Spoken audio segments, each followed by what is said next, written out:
Eso me hizo pensar justamente en una frase que luego he escuchado que dice algo así como: los fantasmas dan más miedo de lejos que de cerca. O sea, creo que, por ejemplo, me pongo a pensar personas que están en una relación de pareja y que no quieren dejar su relación de pareja porque se van a quedar solas, ¿no? Y entonces la angustia que se experimenta dentro de esta idea de me voy a quedar sola o solo, y entonces la soledad vivida desde lejos sin estar en ella se vive todavía más angustiante que a lo mejor la experiencia de ya estar viviendo la soledad, pues, ¿no? ¿No?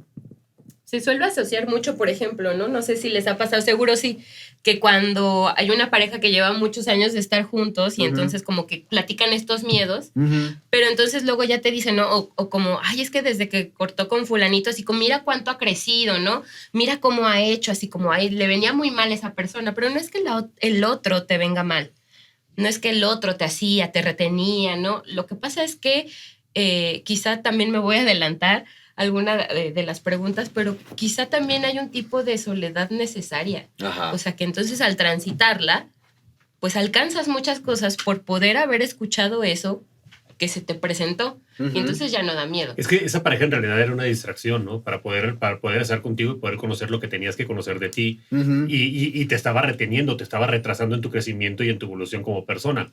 Pero a mí me gustaría que me ayudaran ustedes a definir, entonces, ¿cómo se llamaría esa soledad que no se sufre, sino que se disfruta?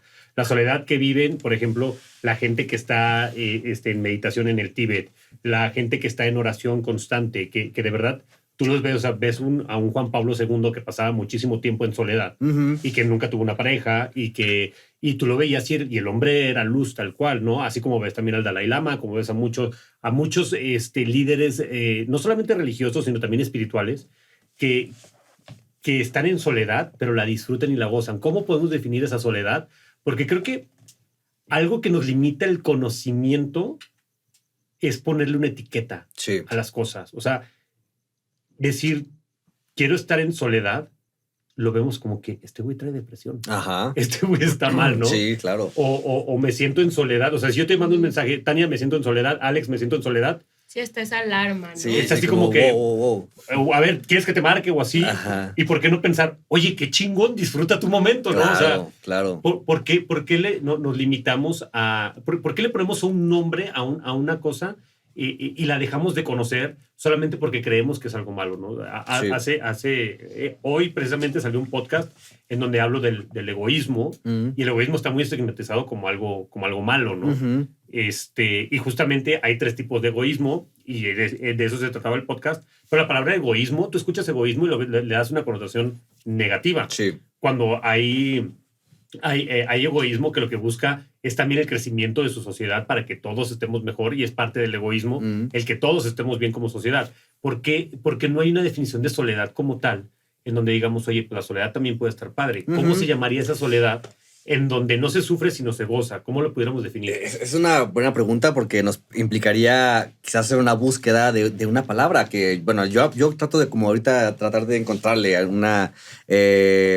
significante que le dé ese sentido a la soledad como de algo placentero, como algo disfrutable. No se me viene ahorita a la cabeza. Si lo van pensando, pues elegida. Igual... Soledad elegida. Soledad elegida. Yo por eso en mi ignorancia le puse desolación a la que duele y soledad a la que se... Y no está de más, no está de más hacer esa separación, porque yo creo que la soledad, y a lo mejor también dándome la segunda pregunta, que esa pregunta nos está llamando, ¿eh? La segunda. Como que se va a poner buena. Sí. Porque creo que hay un estigma, sí, puesto sobre la palabra soledad, pues, ¿no?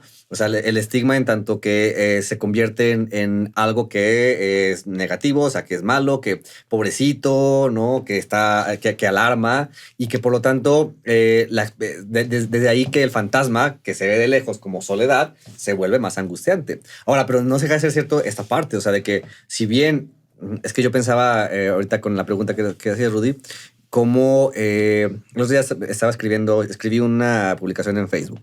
Y en esta publicación hablaba de cómo yo disfruto mucho de la soledad en ciertos momentos en donde puedo hacer algo con ella, ¿no? O sea, pues yo vivo solo en mi departamento y entonces me encanta cuando puedo estar en el departamento escuchando música, ¿no? Y ver algunas películas o incluso nada más como estar acostado en mi cama y pensar. Y a veces me caigo bien, ¿no? O sea, a veces me caigo bien porque me cuento chistes o pienso en un meme y luego lo publico, no sé.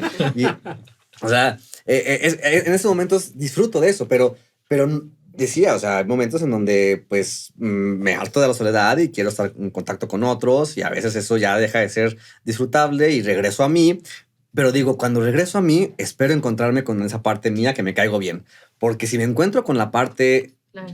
o sea, el fantasma, o sea, esa parte cruel, esa parte demoníaca, que a veces me lleva a terrenos oscuros en mi historia, ¿no? O a reprocharme cosas, o a empezar a pensar pendejada y media, esa parte es muy difícil de atravesar, pero que tiene que ver con lo que decía Rudy, creo yo, con esta parte de conocer, porque esa parte está en mí. O sea, no podemos evitarla, está en mí. Qué mejor que decir, bueno, ¿y qué sentido le voy a dar a esto que está intentando llevarme a un terreno horroroso? Pues, y ¿no? complementando lo que acabas de decir, yo creo que eso de que dices de que los fantasmas son menos, dan menos miedo cuando los ves de cerca. A mí me ha pasado, yo lo veo como que es un cuarto oscuro, la parte que yo debo dentro, y hay partes en donde yo sé que hay un tiradero y que hay basura, y a veces no le quiero echar la luz ahí, ¿no? Pero cuando le echas la luz, o sea, te das cuenta que es algo que puedes arreglar, que te da flojera, que sabes que te va a doler, que te va a costar, Sí. porque en su momento te dejó cicatrices. Pero ya nada más es ir levantarlo, sacudirlo y decir, bueno, pues es parte de mi vida, es parte de mi historia, y ahí se queda y lo pongo en un lugar donde yo sé dónde está, sé lo que significa, sé lo que vale, sé lo que representó en mi vida, pero se quedó ahí guardado. Sí. Porque no, o sea, no podemos decir, ay, sí, ya lo perdoné y ya quedó atrás y ya lo olvidé. No, hay cosas que se quedan bien marcadas, pero que también te van formando como persona, porque cada experiencia te da un aprendizaje. Sí. Pero si tú no quieres voltear a ver, no le quieres echar luz a esa parte, el aprendizaje se va a quedar desperdiciado. Entonces sufriste en vano sin aprender nada. Entonces sí quiero reforzar esa parte de que ese lado que no te atreves, ese fantasma al cual no te le atreves a echar luz, en realidad no es tan feo como tú lo crees. Claro. En realidad no da tanto miedo como tú lo ves. O sea, ya en el momento en el que le das la luz en la cara, crees que creo que puede llegar a pasar que hasta llegues a aprender de él. Claro, por supuesto, por supuesto. No sé si quieren ir agregando ustedes, Tania o Alex, al respecto, pero yo tengo una idea ahí que quiero comentar. Entonces, pero... Sí, bueno, ahorita con todo lo que comentaban, me acordaba ayer platicar con un amigo, también psicólogo, y me hablaba justamente de, bueno, hablamos de algunas cuestiones personales y me decía él más como en términos conductistas, me decía, pues, que hay un concepto que se llama evitación experiencial. Justamente me hablaba él, pero bueno, pues, ¿qué es eso?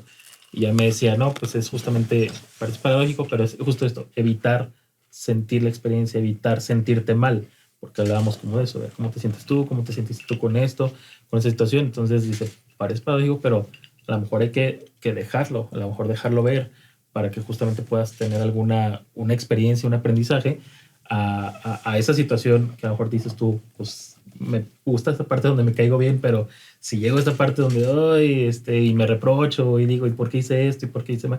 Y pareciera que eso es lo que tratamos de evitar.